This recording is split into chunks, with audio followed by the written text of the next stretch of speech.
Council द्वारा संचालित Indian certificate of secondary education ICSE परीक्षा के लिए हिंदी विषय में निर्धारित पुस्तक नया रास्ता का तीसरा अध्याय। अमित व मायाराम जी जब अपने घर पहुँचे तो उन्होंने देखा कि कोई सज्जन उनका इंतज़ार कर रहे हैं। बात करने पर पता चला कि वे उसी शहर के एक धनी व्यक्ति थे जिनका नाम धनीमल था। मायाराम व धनीमल जी की कुछ समय तक बातें होती रही। धनीमल जी अपनी बेटी सरिता का रिश्ता लेकर आए थे। उन्होंने उसका फोटो मायाराम जी के सामने रख दिया। शादी में 5 लाख रुपए लगाने के लिए कहा। मायाराम जी दहेज विरोधी थे।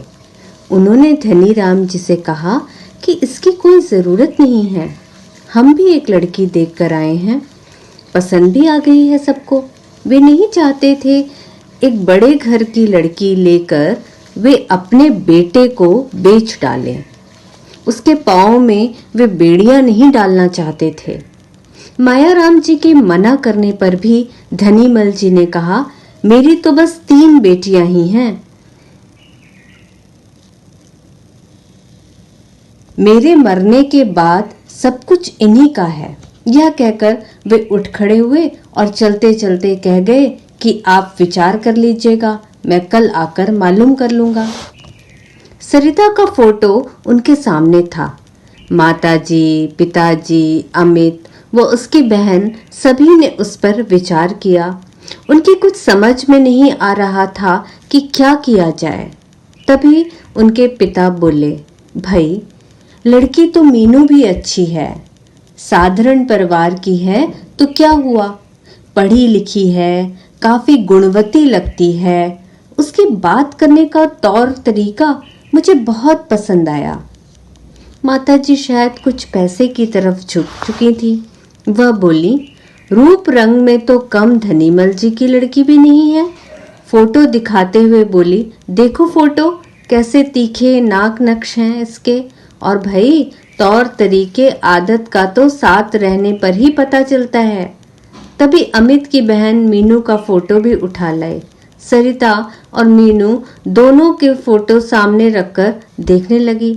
सरिता के कटे बाल उसके चेहरे की सुंदरता बढ़ा रहे थे, पर नाक नक्श में मीनू से ज्यादा अच्छी नहीं थी।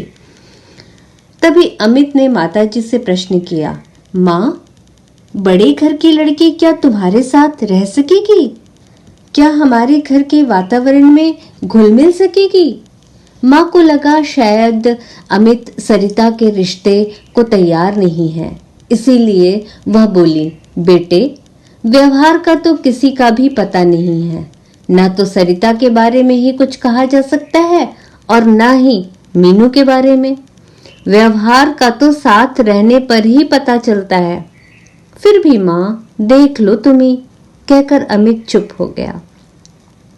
उसके पिताजी को भी इस बात का आभास हो रहा था कि बड़े घर की लड़की जो ढेर सारा दहेज अपने साथ लाएगी शायद परिवार वालों के साथ मिलकर न रह सके। परंतु अमित की मां ने तो धन के सपने देखने शुरू कर दिए थे, इसीलिए उनके तर्कों के सामने मायाराम जी की एक न चली। अंत में यही निश्चय किया गया कि सरिता का रिश्ता मंजूर किया जाए और मीनू के यहाँ मना का पत्र लिख दिया जाए। लड़के वालों के दिल में भी अंतर्द्वंद होता है जब किसी लड़की को देखने के बाद उसका रिश्ता लेने से इनकार कर देते हैं। वही अंतर्द्वंद अमित के परिवार के सभी सदस्यों के हृदय में था। मीनू के यहाँ कैसे मना किया जाए, सभी इस सोच में लगे थे। तभी माताजी को एक युक्ति सूझी। वह बोली, मीनू की बहन कैसी लगी? मीनू की बहन तो मीनू से ज्यादा सुंदर है ही, पिताजी ने उत्तर दिया। पर तुम ये सब क्यों पूछ रही हो? रिश्ता मीनू का लेने गए थे, ना कि उसकी बहन का। अरे तुम समझते नहीं हो, माताजी बोली। कल ही उन्हें पत्र लिख दो कि हमें तुम्हारी छोटी बेटी पसंद है। यदि आप हमारे यहाँ शादी करना चाहते हैं तो मीनू से ही नहीं बल्कि आशा से कर दें। तो इससे क्या होगा? पिताजी बड़े विस्मित स्वर में बोले। अरे होगा क्या? छोटी बेटी की शादी बड़ी से पहले थोड़े न कर देंगे, बस रिश्ता अपने आप ही छूट जाएगा। माताजी बड़ी प्रसन्न मुद्रा में बोली, जैसे उन्होंने कोई महत्वपूर्ण योजना बनाई हो। परंतु यह क्रूर योजना पिताजी की समझ में नहीं आई। वह किसी लड़की वाले का दिल नहीं दुखाना चाहते थे, परंतु जब सबकी यही इच्छा थी तो उन्हें पत्र लिखना ही पड़ा। पत्र लिखते समय पिताजी बोले, अरे अमित की माँ, मुझसे तो ये सब नहीं हो पा रहा है। देखो ना, हमारी भी तो बेटी मधु है। यदि कोई हमारे साथ ऐसा करे तो क्या? हिलाकर बोली, तुम तो बहुत कोमल दिल के हो। जब पैसा पास होता है तो कोई लड़की घर में नहीं बैठी रहती, अच्छी से अच्छी जगह रिश्ता हो ही जाता है। अमित की माँ पिताजी को उकसाती रही और पत्र लिखने को मजबूर कर दी।